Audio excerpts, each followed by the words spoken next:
بسم الله الرحمن الرحيم والصلاة والسلام على أفضل المرسلين سيدنا محمد وعلى آله وصحبه أجمعين. It is my pleasure to welcome such an august gathering to the third and final day of our virtual conference on policy making for the post-COVID-19 world. These discussions represent an important step in enhancing our understanding of how COVID-19 has impacted our international system and in developing multilateral solutions to address these challenges.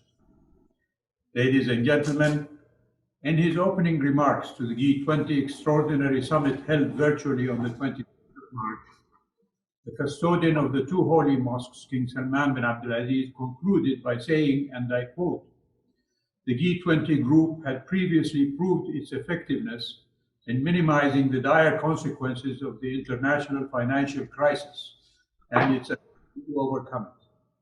Today, by our joint cooperation, we're certain that by the grace of God, we will be able to overcome this crisis and go forward to a future where all of us can enjoy well-being, good health, and prosperity." And I end the quote.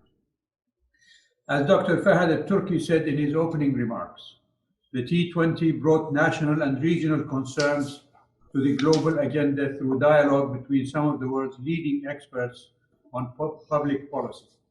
Now, more than ever, the world needs innovative thinking to confront our shared economic, environmental, and social challenges. This conference has shown that the T20 is well equipped to address the many global issues that have arisen related to COVID-19. It will also provide G20 leaders with policy recommendations covering an array of issues, from coordinating global action to combat climate change, to leveraging the power of technology for sustainable economic growth, to strengthening our multilateral institutions, which will loom large on the global stage even after this pandemic has passed. Under the leadership of KFCRIS and the King Faisal Center for Research and Islamic Studies, the T20 has adapted swiftly to this global health crisis. We have expanded our focus to give policymakers the tools needed to address the ramification of the pandemic. Through the new T20 task force on COVID-19, we're developing policy solutions that will enhance global coordinations to combat the virus.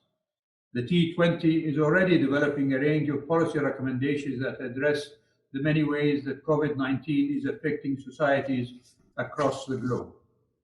The multifaceted response will offer guidance to policymakers as they determine how to respond to the virus's effects on global markets and financial institutions, its disruption of education systems, and its impact on socio-economic vulnerable groups, among others.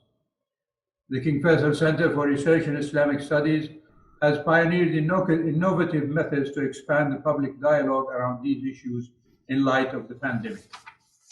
We're continually working to deepen our engagement with the global policy community and the public at large. The Center has published a series of 8 special reports about the pandemic, which feature interviews with leading policymakers and in-depth analyses of different aspects of the health crisis.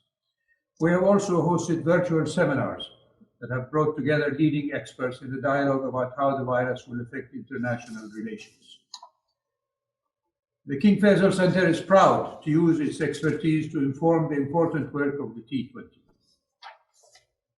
The research represents a continuation of the important work that the Center has accomplished over the last 37 years of its existence.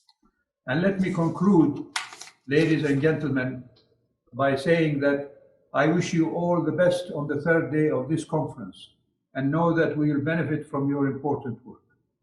Through our shared efforts, I believe we will stem the spread of this deadly virus and provide an example of the power of collective action to address our shared global challenges.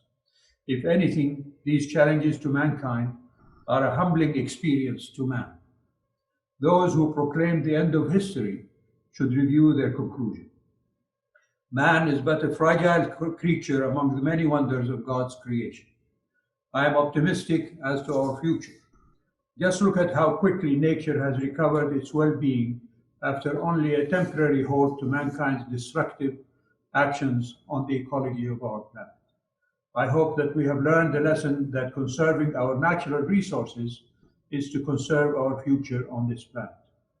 Thank you, our two Fahads, Dr. Al-Mubarak and Dr. Al-Turki, and KFCRIS for leading us in this worthy endeavor. And thank you, dear participants, for your invaluable contributions which have enriched our dialogue.